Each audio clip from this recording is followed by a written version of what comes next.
But this time Na'Vi's a little bit quicker on their feet, able to make it down before 4AM start to take shots at them. A lot of the central area of the zone being taken up. No one really on this northwestern edge of the road through Monte Nuevo going northeast down to southwest. And 4AM, again, left alone on their own side of the circle. This is a recipe for disaster for the rest of the lobby if they allow them to remain safe there. The question is, where does the circle shift to? If it pushes 4AM into the rest of the teams, it sort of evens the playing field. But even if it shifts onto Monte Nuevo, all of a sudden, 4 Angry Men have got one of the best spots. Yeah, and I mean, just from that position alone that you're talking about, there is so much availability to them to just peek over the top of these little hilltops and just look down towards these teams, gather information, and it's going to be so hard to actually crash towards them. Because imagine trying to drive a party bus over that terrain. It's not happening, or at least not speed.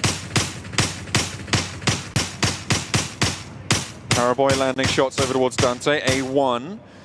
Proving elusive for now on the knock, but a lot of damage done. This is biding their time. I don't think these South teams expected this kind of shit. Power 888 going down. The 3 teams who finished top 3 in the last game have gone down very, very early, Blank. So we're looking to even the score lines here on the tables. Who's going to be able to surge into the lead? That's what we're here to find out. Alpha 7 still continuing to prove troublesome for anybody who dares step foot onto this hillside. But Mafioso's down and knocked. No one looking to res him just yet. Ooh. Along the side here, this is a very, very difficult fight for both of these squads. NOVA-XQF looking to put pressure over towards Bigetron, and the nades continue to fly. Smoke's giving the cover, but it's not hard. It will not stop the bullets. And both teams remain alive for now.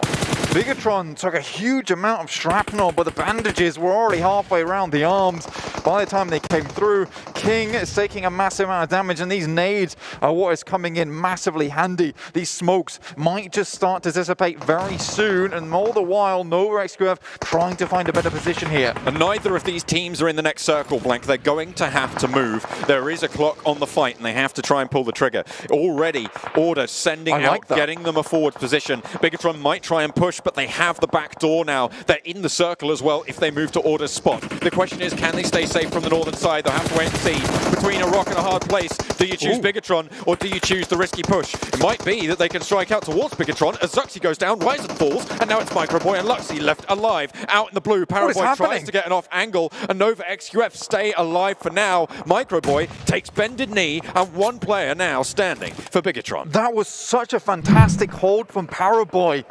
Oh my lord, the patience on this man. He was out in the blue whilst that happened, edged the vehicle round the side, but held it down whilst the rest of his team moved up the hillside. This is one hell of a fight for NOVA-XQF to survive, but look at this. A1 is looking down on this team, and Order's been spotted. Oh, he's going to get tagged up as well, but makes it behind the crate just in time. Jax back into the smoke, looking to try and keep them all alive. A1 have a really good spot here. Alpha 7 go down on the northwestern edge, and the Abrupt Slayers now playing spoiler to Klas Digital Athletics representatives and Aerowolf Limax all the way on that northwestern edge. RRQ suffering heavily, and now it's Abrupt Slayers with the only team with all 4 alive. In goes Luxy, down goes Luxy. King shuts it out, and it's NOVA-XQF trying to get those reses, but it's stolen away.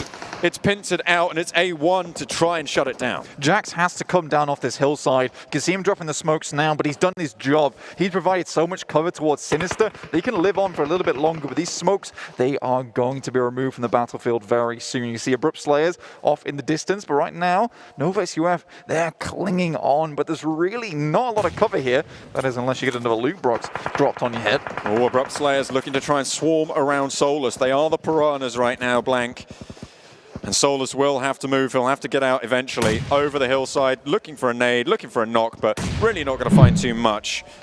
Maybe trying to heal up a little bit, but down he goes. And that's Klas Digital Athletics eliminated 6th place for them. Zeus, RRQ still alive, but they're both out in the blue, so really non-factors into this next circle. A1 will lose yet another player, so it's just Sinister left. NOVA-XQF cosplaying, box gaming here with the double box in front of them, but that's Abrupt Slayers to take down all the players from NOVA-XQF. What is happening here? So much occurs in such a short amount of time. Leon now running over the tops here. It's just Sinister now, and Abrupt Slayers strike from the top of the hill. They run on down. Sinister looking to try and heal up, looking to get a little bit of health, maybe another point or two if he's lucky. Finds one onto Heaven, but gets shut down. Lickety split, and it's Abrupt Slayers to take the second chicken dinner. Let me in, yeah.